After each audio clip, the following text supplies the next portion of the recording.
인류는 항상 미지의 세계를 탐험하고 더 깊이 파고들고 자연이 부여한 한계를 넘어서려고 노력해왔습니다. 하지만 우리가 절대 가지 말아야 할 곳이 있습니다. 제정신을 거스르는 비밀이 숨겨져 있는 곳입니다. 이것은 지구상에 뚫린 가장 깊은 구멍 중 하나로 내려간 한 남자에 대한 충격적인 이야기입니다. 그러나 그가 그곳에서 발견한 것은 단지 어둠만이 아니었습니다. 기다리고 있는 것이 있었습니다. 절대 공개해서는 안 되는 것이 있었습니다. 준비하세요. 이 이야기가 끝나면 다시는 세상을 같은 방식으로 볼 수 없을 것이기 때문입니다. 1970년 5월 24일, 소련은 콜라 슈퍼볼의 콜러 슈퍼보어로 알려진 프로젝트를 시작했습니다. 오랫동안 버려졌음에도 불구하고 그 구멍은 오늘날에도 여전히 존재하며 깊이는 약 4만 피트입니다. 연구자들이 어떤 주장을 하든 그들은 이 구멍을 러시아가 원래 있어야 할 것보다 더 깊게 파낸 유일한 구멍이 아니라고 말합니다. 황량한 러시아 황무지에서 여전히 보호되지 않은 채 여러 개의 구멍이 발견될 수 있습니다. 내 인생의 가장 큰 실수는 그 구멍 중 하나에 빠진 것입니다. 1년 전, 저는 일을 하면서 시베리아에 위치한 러시아의 작은 어촌 마을을 방문했습니다. 이곳은 인구가 200명도 안 되는 작은 곳인데 대부분 어부와 사냥꾼 몇 명이 살고 있습니다. 과학자로서 나를 이상한 상황에 빠뜨린 것은 처음이 아니었습니다. 저는 지질학자입니다. 이는 이야기의 목적상 중요하지 않습니다. 하지만 미국에서 수색 및 구조 작업을 수행한 경험이 있습니다. 내 러시아어 실력은 그다지 만족스럽지 않았고 마을에서 나를 제외하고 우리 팀 중 단 2사람만이 영어를 할 수 있다는 점을 고려하면 아무리 말해도 어려운 일이었습니다.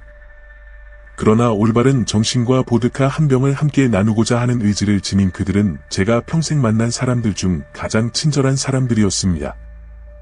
나는 특히 그 마을의 유일한 경찰관과 함께 있는 것을 즐겼습니다. 그 경찰관은 우연히 최소한 기본적인 수준의 영어를 구사했습니다.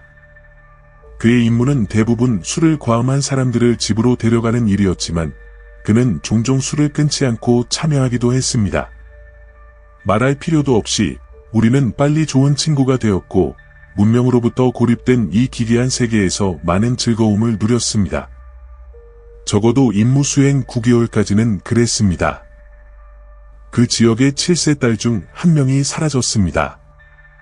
그녀의 이름은 다오로였고 그녀는 소련시대 사일로로 널리 알려진 버려진 오래된 건물 근처에서 친구들과 놀고 있었습니다.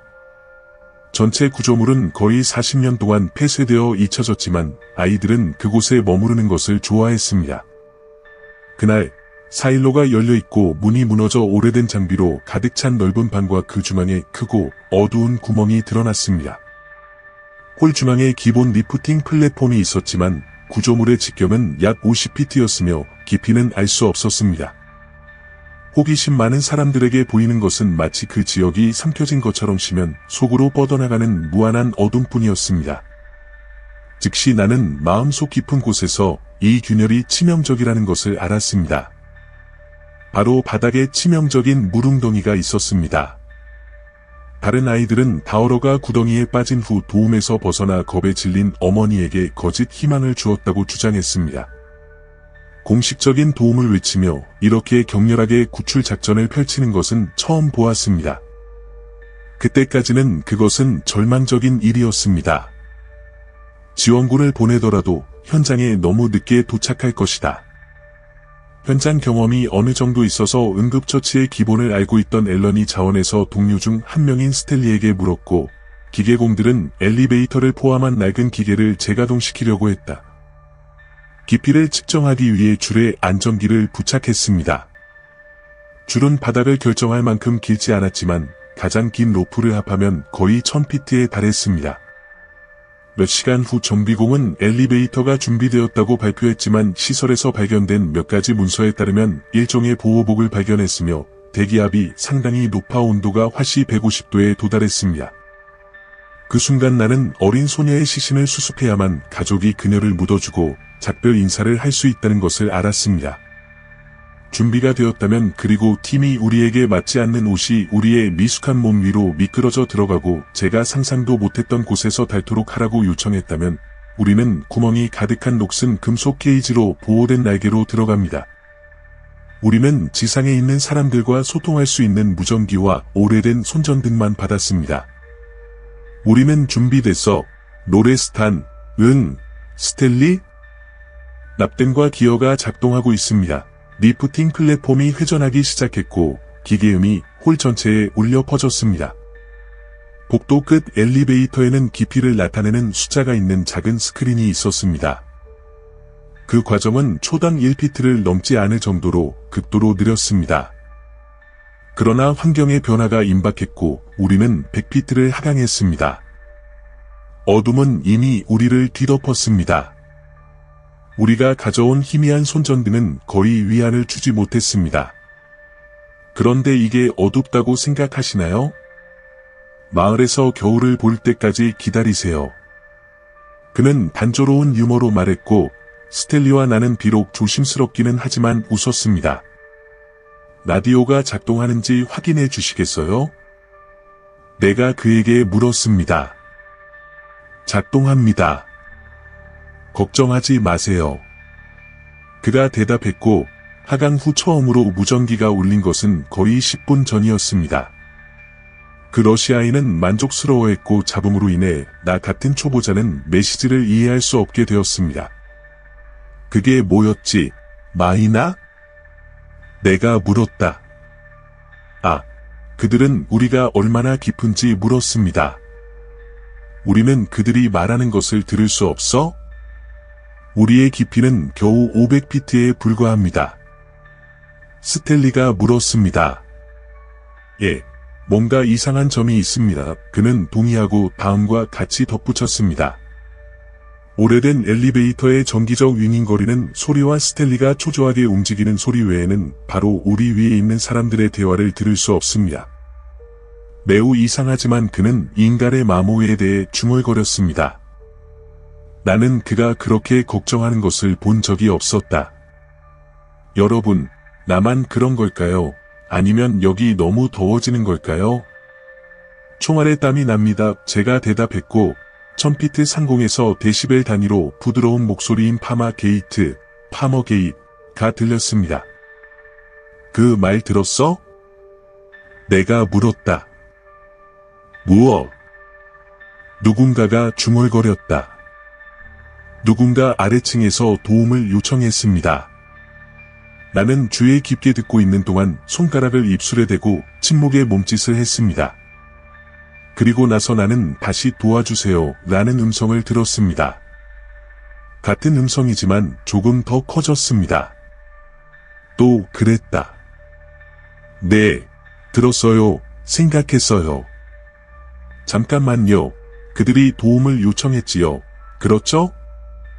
네, 물론 당신도 들었죠. 하지만 영어로 되어 있었어요. 방문하는 동안 아이들이 영어 한두 단어를 익히는 것은 드문 일이 아니었지만 작은 시베리아 마을이 아닌 어린 소녀가 그 단어를 아는 것은 말이 되지 않았습니다. 그러자 도움을 청하는 목소리가 들려왔지만 아무도 응답하지 않았습니다. 젠장, 이 일을 더 빠르게 할 수 있을까요? 사천 신호음이 계속 울렸습니다. 1시간이 넘도록 우리는 여전히 바닥에 도달하지 못했습니다. 목소리를 들은 지 꽤 됐는데 벌써부터 더위 때문에 머리가 너무 아팠다. 실제로 누군가 뒤에서 전화를 했다면 우리는 지금쯤 도착했어야 했다. 여러분, 빛이 보입니다. 누군가가 외쳤다. 빛. 무슨 말을 하는 거야? 배경의 빛이? 그는 좌절감을 느끼고 아래의 어둠을 가리키며 미친 듯이 뛰어올랐습니다. 거기엔 아무것도 없어요. 누군가 소리쳤어요. 이와 같이? 모르겠나요? 너무 반짝반짝해요. 나는 혼란스러운 표정으로 스텔리를 바라보았습니다. 내 첫인상은 그가 5000피트 상공에서 더위와 어둠 속에서 미쳐가고 있다는 것이었고 추장이 우리에게 그 전설에 대해 말한 이후로 우리 둘 다 한마디도 하지 않았다. 우리의 기운은 엘리베이터보다 더 빨리 가라앉았고 설상가상으로 두통이 거의 죽을 지경이었습니다. 갑자기 다른 러시아인이 심하게 흔들리는 것을 멈추고 땅에 똑바로 쓰러졌고 나는 잠시 의식을 잃었습니다. 몇 초가 지나서 나는 의식을 되찾았고 스텔리가 누워서 내 옆으로 움직이는 것을 보았다. 그러나 파임은 어디에도 없었습니다. 스텔리, 괜찮아? 나는 그의 어깨를 흔들며 물었다. 그는 일어서서 신음했다. 도대체 방금 무슨 일이 일어났나요? 모르겠어요. 그런데 그 사람이 그냥 사라졌어요. 우리는 주위를 둘러보았습니다. 엘리베이터에는 출구가 없었습니다. 비록 우리를 둘러싸고 있는 금속 우리에 몇 개의 구멍이 있었지만 파임 같은 덩치 큰 남자가 그 구멍을 통과하는 것은 여전히 불가능할 것입니다. 무전기를 찾았어요. 스텔리가 표면을 부르려고 애쓰며 말했습니다. 그는 도움을 요청했지만 정정만이 응답했습니다. 파임에게 전화를 걸어봤지만 그는 이미 사라진 뒤였다. 엘리베이터는 다시 하강하기 시작했다. 위층으로 돌아가자. 스텔리가 간청하는 동안 내가 패널의 버튼 몇 개를 클릭했습니다. 이와 같이 제어 장치는 고장났습니다. 표면에 있는 제어 장치만 작동했습니다. 그는 위에서 누군가에게 우리를 다시 데려오라고 소리치기 시작했습니다. 그러나 우리는 그가 만피트 아래에서 우리의 소리를 들을 수 없다는 것을 알았습니다. 그 깊이에 도달하는데 4시간 이상이 걸렸고 내려갈 때마다 열기가 더욱 심해졌습니다. 물을 충분히 가져왔음에도 불구하고 이미 탈수로 인해 몇 차례 기절한 적이 있었습니다. 왜 아직까지 우리를 데려오지 않았나요? 스텔리가 물었고 울었습니다. 그 사람은 나보다 훨씬 나이가 많았고 더위로 인해 급속히 건강이 나빠지고 있었습니다. 그렇게까지 깊은 이야기가 가능한지는 모르겠습니다. 스텔리는 대답하지 않았습니다. 그는 의식을 잃은 채 쓰러져 있었지만 나는 그를 깨우기 위해 온 힘을 다했습니다. 나는 9번째로 기절하려던 참에 노래하는 듯한 소리에 깜짝 놀라 의식을 되찾았습니다.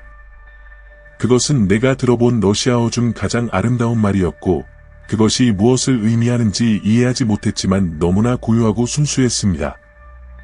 스텔리, 들리나요? 누가 노래하고 있나요? 약한 목소리로 전화했어요.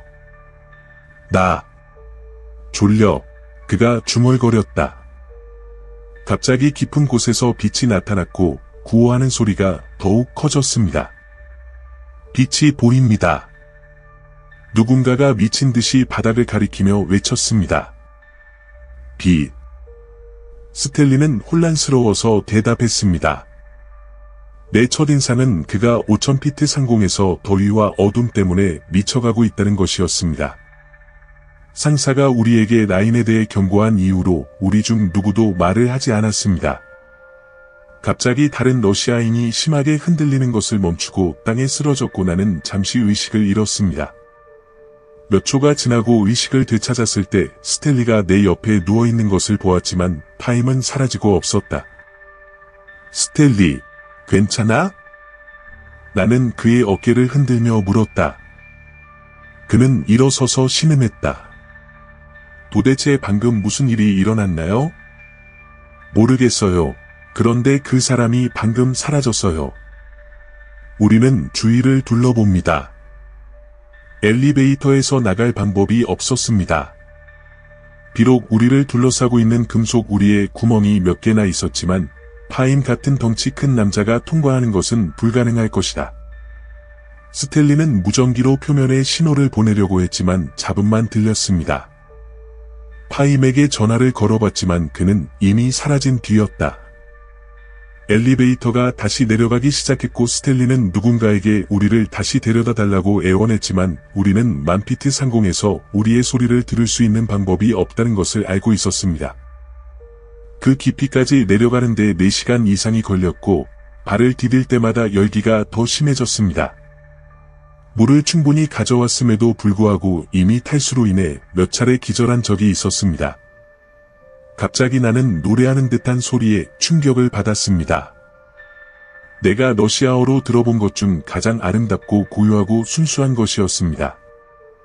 스텔리, 들리나요? 누가 노래하고 있나요? 내가 물었다. 목소리가 점점 줄어들었다. 모르겠어요. 그가 중얼거리더니 배경에 빛이 나타나 방을 더 밝게 비췄습니다. 노랫소리는 점점 커졌고 순간적으로 빛이 나에게 더 가까이 다가왔고 그것이 더 가까워질수록 나는 더 평안함을 느꼈다. 빛이 너무 강렬해져서 잠시 동안 내 주변의 빛만 보일 뿐이었고 그 다음에는 아무것도 없었습니다. 나는 일주일 후에 병원에서 깨어났습니다. 나는 러시아 동부의 한 숲 한가운데에서 2명의 사냥꾼에 의해 발견되었습니다. 나는 내가 누구인지에 대한 문서나 증거가 없었고 그들이 주장한 대로 내 이야기는 합당하지 않았습니다. 공개 기록에 따르면 그런 구멍은 없었습니다. 이는 놀라운 일이 아닙니다. 하지만 더 깊이 파고들수록 내가 1년 내내 머물렀던 마을은 지도에도 나오지 않았다는 것을 깨달았습니다. 일어난 일로 인해 내 정신이 손상되어 기억에 공백이 생겼고 동료의 전화번호 중 일부만 기억할 수 있었습니다. 내가 그들에게 전화를 걸었을 때 그들의 번호는 모두 연결이 끊어졌거나 완전히 다른 사람의 번호였습니다. 오랜 조사 끝에 저는 긴급 여행 서류를 가지고 미국으로 돌아갈 수 있었습니다. 내 지문은 내 존재를 증명하는 일부 기록과 일치했으며 놀랍게도 범죄 기록은 없었습니다. 집에 돌아와서 나는 내 집이 적어도 10년 동안 다른 사람의 소유였다는 것을 알게 되었습니다. 무슨 일이 일어났는지 이해하는 데 오랜 시간이 걸렸지만 일부 변화는 단순한 끔찍한 우연의 일치라고 보기에는 너무 컸습니다. 제가 경험한 개인적인 변화는 차치하더라도 세계사조차도 제가 공부했던 것과 일치하지 않았습니다. 지리가 너무 달랐습니다. 예를 들어 지도에서 대륙 전체가 누락되었습니다. 그리고 거부는 강력한 도구입니다. 이곳은 내가 속한 세상이 아니라는 단순하면서도 복잡한 진실을 받아들이는데 몇 달이 걸렸습니다. 그는 살아남았습니다. 그런데 정말로 집에 돌아왔나요? 모든 것이 바뀌었습니다. 지워진 기록, 서로 다른 기억, 그가 기억했던 것과는 조금 다른 세계. 마치 현실 자체가 그가 아래에서 본 것을 숨기도록 조정된 것처럼.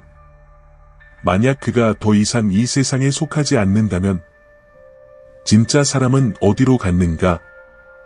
묻어두어야 할 비밀이 있습니다. 하지만 질문은 남습니다.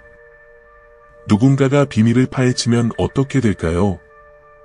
채널을 구독하고 알림을 켜고 준비하세요. 테러는 항상 출현할 방법을 찾기 때문입니다. 그리고 지금 당신이 올바른 세상에 살고 있다고 확신하시나요?